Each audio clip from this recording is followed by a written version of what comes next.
Okay, are we live yet? Looks like it's just starting up.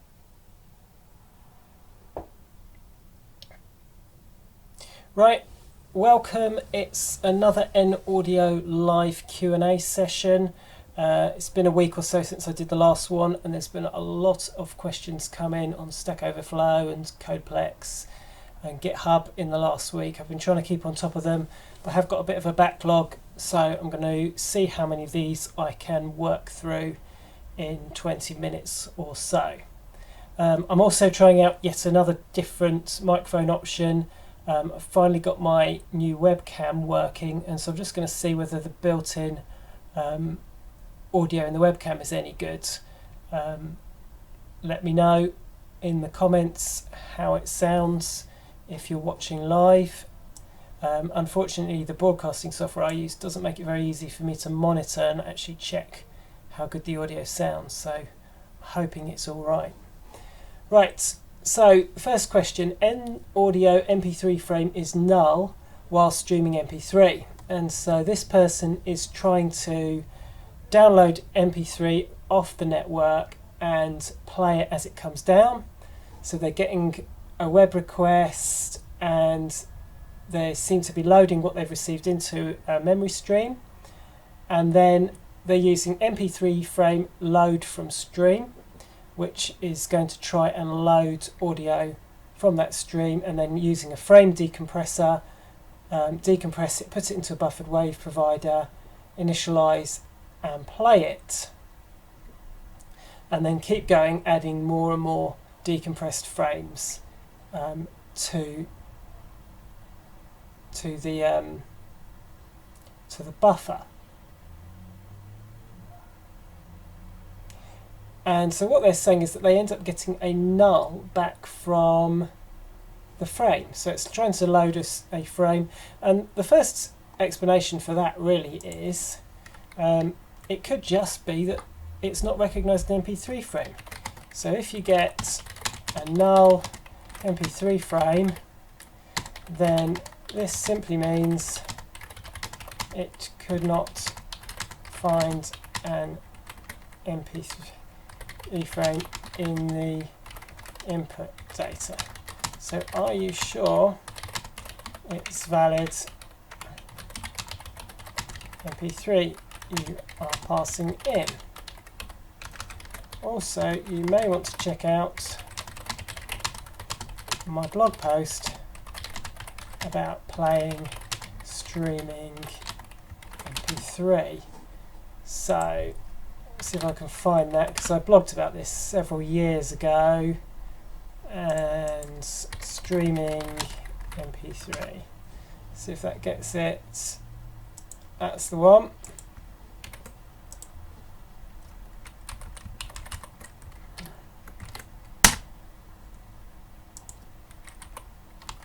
And see if that code works for your file.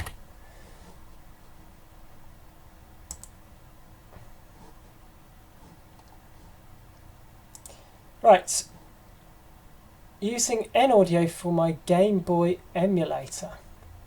I've started to implement audio in my Game Boy emulator. That's cool. It's always interesting to hear what people are making with NAudio, and I'm using NAudio. The emulator calculates the output into a byte array, and after every frame loads it into a buffered wave provider. Again, that is a good way of doing this type of thing. The output I use wave out, which I start after the first byte array is loaded in. This seems to work pretty well.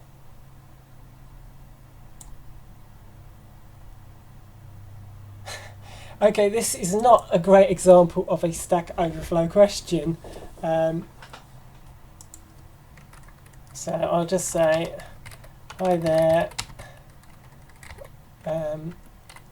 yes, using buffered wave provider is a good, in fact I won't say hi there, just say yes, using buffered wave provider is a good way to go.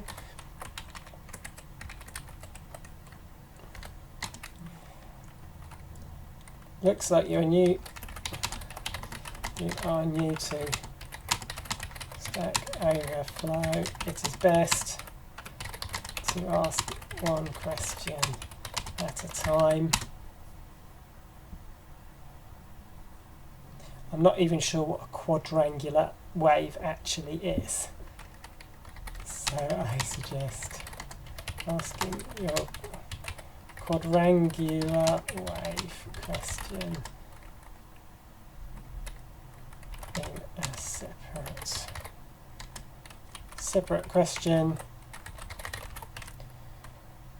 I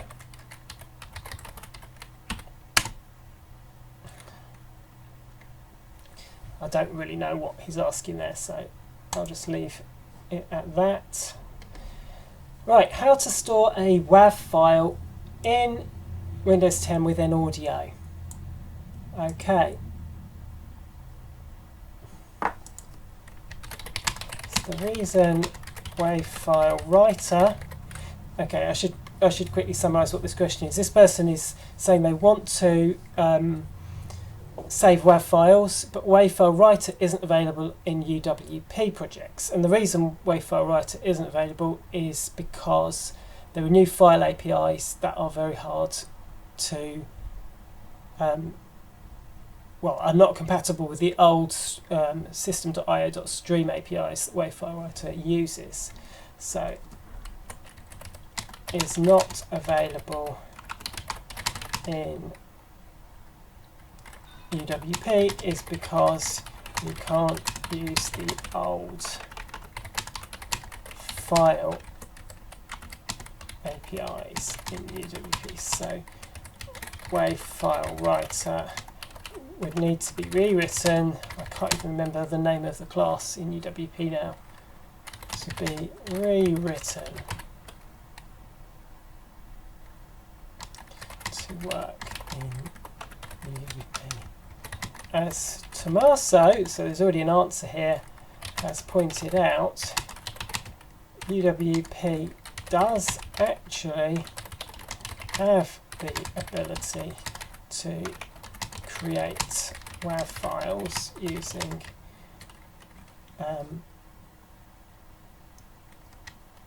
audio graph, but its options are very limited, so you may not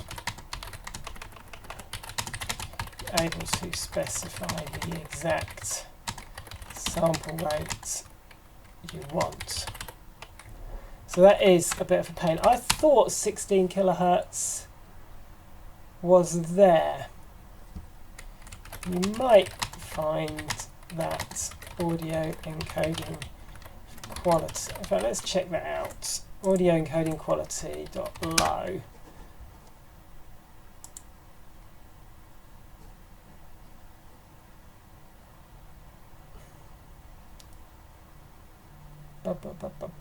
Audio .low. Yeah, it's saying 96 kilobits per second. That's obviously relevant for MP3s.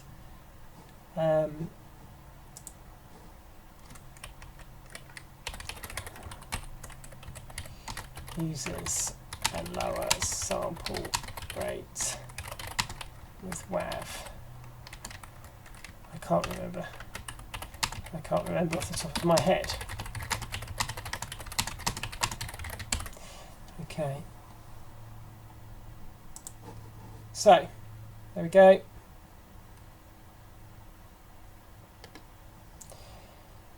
I have a mixer, so this is get audio from Cypress USB device. I don't know what Cypress is. Mixed with 6 microphones. Okay, that's quite cool. And with Bass.net, which is kind of an alternative commercial offering to NAudio, I can get audio from it. But registers this as with the device number.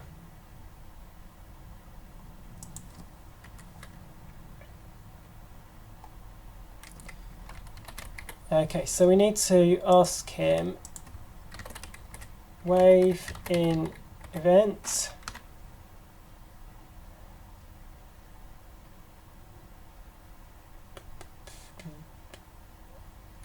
So wave in event.device count. So he's saying that when he tries to do new wave in and passes in some integer device number, it's saying bad device ID. How many devices does wave in dot device can retain? You can't pass a number above that.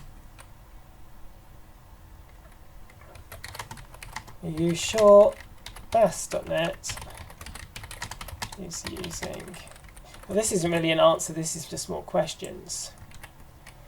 Are you sure Bass.net is using a device number and not a device ID of some kind? It might be using Wasapi or something. I've never used Bass.net, so I wouldn't know how you open devices in that. But it may be that they're not using the wave in and wave out at all. Right, moving on. NAudio and speech synthesis, null reference error when reading from memory stream. Okay, and there's a big old chunk of code here. Someone's getting a null reference. Doesn't have a clue where that is coming. So, we're creating wave in event with 2 buffers, recording 16 kilohertz mono, and they're making a wave file writer. They are subscribing to the on data available, so all this is fine so far. And then this presumably is all to do with speech recognizer, so stream speech recognizer. Okay, and so we start recording, and then they wait for you to press a key, stop recording, and then it's going to do some speech recognition.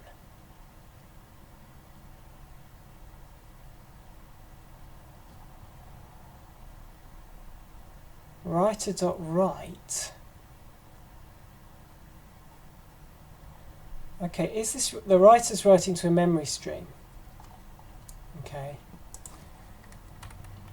At the very least, you will need to dispose your wave file writer in order to finalize the WAV file structure. Okay. If you don't dispose the wave file writer, then some bytes in the header that say how much audio is in there will never get set. So you need to do that. So dispose. Then you need to rewind your memory stream to the start. Okay, so your memory stream, if you're writing to it, the position will be at the end. So you can't just give that directly to anything else to read it. The other problem they're going to run into is one that I've talked about before on these Q&As, and that is when you dispose your wave file writer, you'll dispose your memory stream. So I need to say, however, beware of disposing the memory stream as well. I usually wrap it in NAudio's utility class ignore dispose stream. So ignore dispose stream, basically you pass in a stream to it and then it forwards every method apart from dispose, and if dispose is called on ignore dispose stream, as you'd expect, it just ignores it.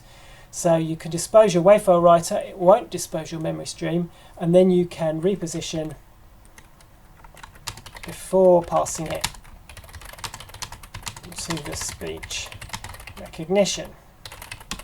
So rewind that memory stream that's not been disposed and pass it to stream recognition. Next one, reduce delay in mapping speaker and mic volume. I'm trying to map system mic audio to external sound card speaker, so an external sound card speaker to system speaker. And so I think the idea is you're recording from the microphone and you're playing it out the speaker, and there's latency, and of course there's latency. There is a delay of 3 to 4 seconds. That is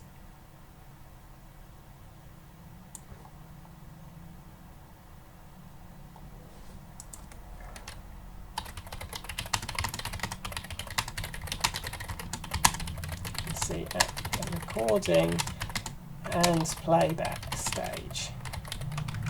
You will find it very hard to reduce this.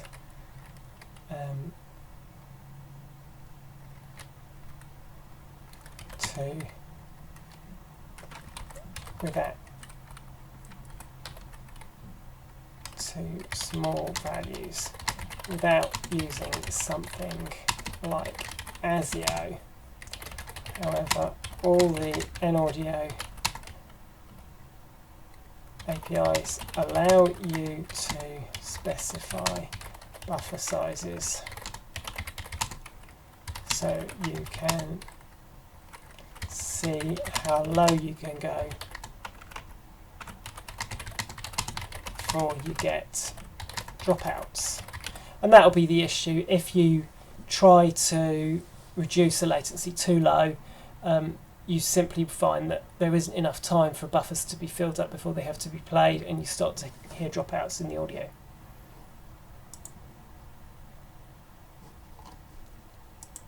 Right, helpful exception. exception, unspecified error calling waveout open.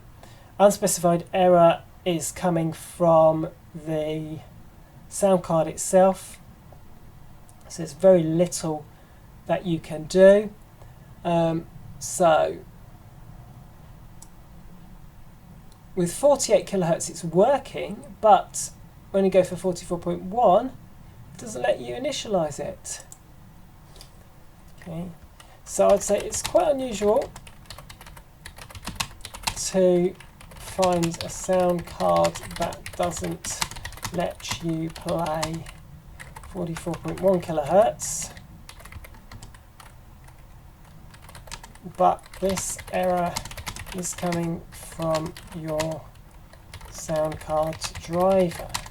Have you tried with different sound cards? And they're also asking, can I debug into the NAudio DLL?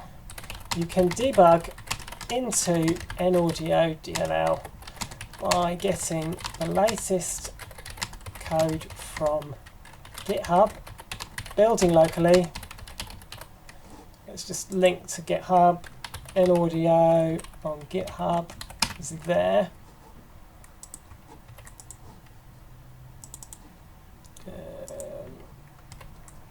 Building locally and referencing that DLL.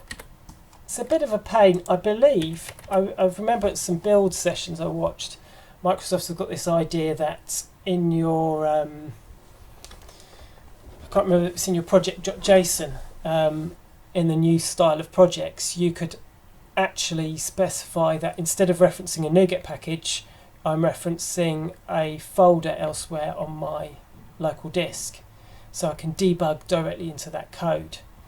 That would be absolutely great once that is available. It might already be available. I haven't checked it out. Right, getting there. Play 4 different WAV files over ASIO on 4 stereo channels. So, got 4 different audios. I want to play on a multi-channel sound card. Each file has to go to separate audio out. And yes, with ASIO, you open all the outputs at once. So all 8 channels. And then you provide 8-channel audio as the input. And NAudio has 2 helper classes, multiplexing wave provider and multiplexing sample provider that glue together stereo files and send them to the appropriate output. So there's 2 helper classes for this purpose. And I'm pretty sure I blogged about this as well, so let's get a link to my blog again, markeys.net, and multiplexing wave provider.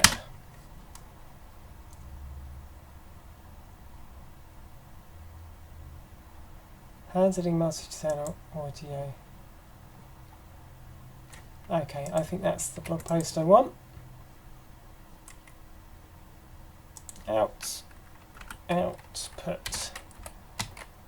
Check out my blog post. That was wrong.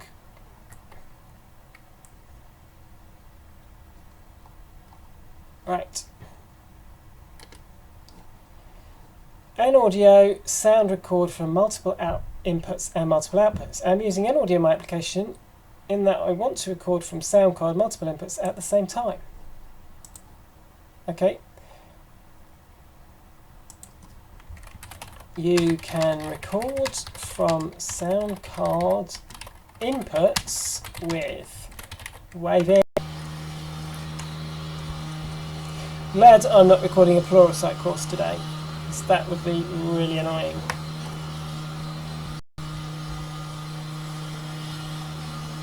Okay. So you'd need to open one for each sound card you need to record from. So there's no magical way of aggregating together multiple sound cards. Unless it's one sound card with many inputs, you have no option to do that. 839. And I'm going to call this to an end because of the background noise and also because my children are wanting to get in. So thanks to anyone who watched.